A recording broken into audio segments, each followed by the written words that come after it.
Ladies and gentlemen, welcome back to the analysis of YOLENO TV. I hope you're well from wherever you're watching this channel. US issued a warning to the US citizens in Tanzania. They said there are reports of demonstrations in multiple locations.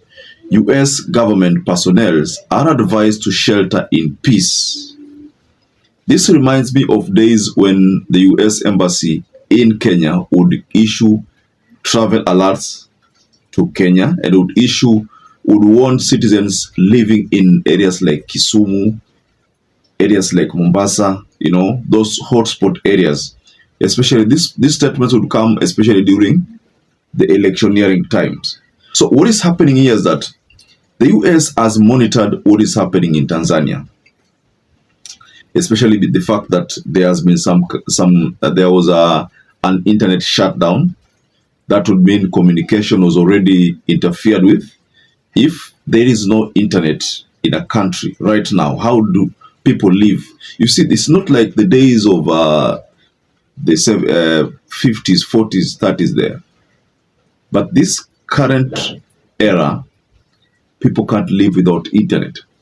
And one of the targets that the SULUHU government went for was X, because X is where now things go viral. People communicate a lot on X. They communicate a lot on TikTok, YouTube also, Facebook also. Then there's Instagram. But X was the first target. Second reason why I think the SAMIA SULUHU government could have shut down internet was because of potential hacking. Hey, about hacking, let me take you back to when SAMIA SULUHU made a terrible blunder and decided to hold Martha Karua, William Tunga hostage. They were denied access to, Tundu Lissu's case. They wanted to just go to the court, be observers there during the proceedings of that case, but they were denied entry. Now, the same time, Boniface Mwangi was kidnapped. And you know the story surrounding Boniface Mwangi and Agatha Atuhaire, the activists from Uganda. Now, what is happening here is that, first, there were hackers who attacked Tanzania's military, handles, military.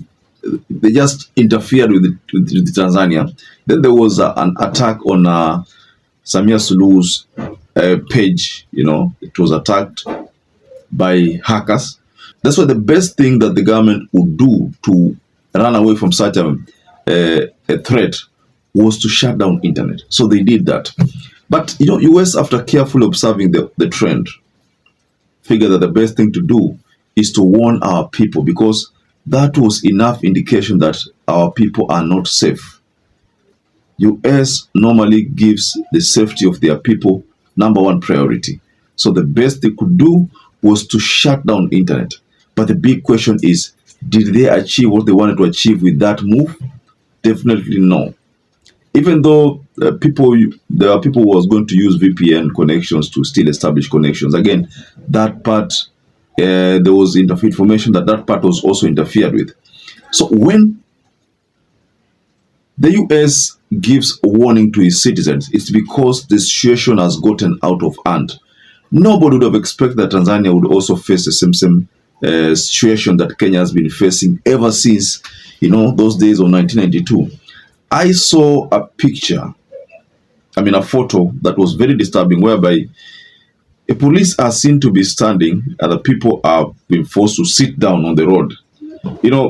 That reminds me of footages I've been seeing of 1990, 1992 during the multipartyism, So that's why someone was saying that whatever Tanzania is experiencing saizi, Kenyans experienced in 1990, 1992 there. Wakatondo Kenya experience here.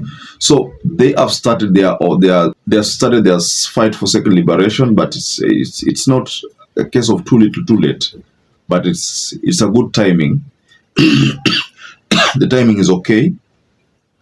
So the footages, the burning of petrol stations, the burning of police stations, those could have been the reasons why the US issued a warning. Let me also take you up to speed with something here. no international government is happy with what Tanzania has done. The Kenyan case, unaonaga wale ambao wataki na wale ambao wanataka, all of them face off in the ballot. The only problem is always the results, but the case of Tanzania has shocked even the US.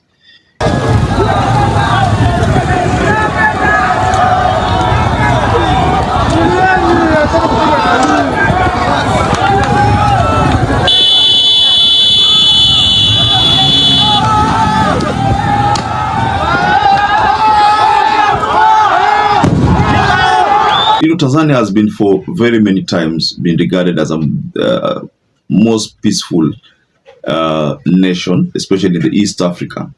Yeye Tanzania ndio huwa kama kuna issue people go to seek Tanzania's help. Kama Uganda na issue they seek Tanzania's help. Sasa Tanzania nimejipata kwamba iko na katika hali ngumu. So someone is asking, you know, what is going to happen with Uganda? Kwa sababu Uganda is another area ambayo shida itatokea. You know, GENZ in East Africa will all push for so much changes to be done in their relevant countries. If Tanzania can do this, most likely Uganda itatoboa. Uganda pia inajikuta katika the same situation that Tanzania imejikuta saizi. Kenya imezoea, Kenya nayo imezoea. Ni tu sasa serikali inajaribu kufanya vyenye GENZ wanataka. Tanzania hawakuwa wanajua kwamba kinaweza tokea kitu kama hichi na kimetokea tayari. Sasa inabidi wajipange. I was just trying to look for water cannons. Mimi sioni water cannons. Sijui kama umeona, sijapata video water cannon, but I'm still going to dig deep. Water cannons ili expect zitakuwa pale. Kama zikuwa inamaanisha hawakujipanga kwamba kutakutokea na maandamano. Hawajazoea maandamano wa watu. But najua Uganda iko. Uganda nishaikuwa na water cannons huko, ambapo inamaanisha Museveni anaangalia whatever is happening in Tanzania na ashajua what happened in Kenya, so he's going to look for a solution to deal with the situation that will arise in Uganda. But the truth of the matter is that Museveni has seen danger. Most likely, hata kama atasimama, basi this will be the last time Museveni anasimama. Most likely, sidhani kama Museveni atasimama tena after hii ya sahihi. Yeah, because hii tayari shampatia funzo kwamba afadhali aache mwenyewe kuliko ajilazimishe. Because hata hizi lazimisho ile kijana yake venye alikuwa anasema itakuwa tricky, because the people in Uganda would like to see a change in the leadership, a continuation of Museveni's of the leadership kwa Museveni's family. Ni sana Museveni bado anaendelea kuwa rais. So let's just give it a benefit of time and see what's going to unfold. So, ladies and gentlemen, allow me to raise my case there, but just go below in the comment section and tell us what to think about the US advisory. Do you think US wameenda overboard ama ni sawa tu because of what is happening in Tanzania? I think the US are okay. They always issue advices to their people, countries that their people working. So perhaps if you're watching this video and you're not subscribed, take 1 second and subscribe, like this video. Until you catch up again, stay safe and stay blessed.